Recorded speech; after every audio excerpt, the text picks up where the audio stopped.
భగవంతుని ముందర కుబేరుడైన సామాన్యుడే.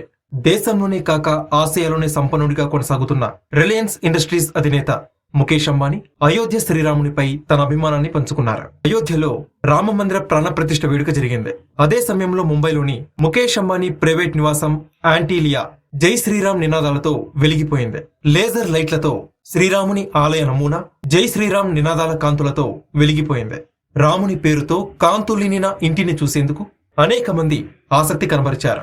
దీనికి సంబంధించిన వీడియోలు ట్విట్టర్ వేదికగా వైరల్ అవుతున్నాయి.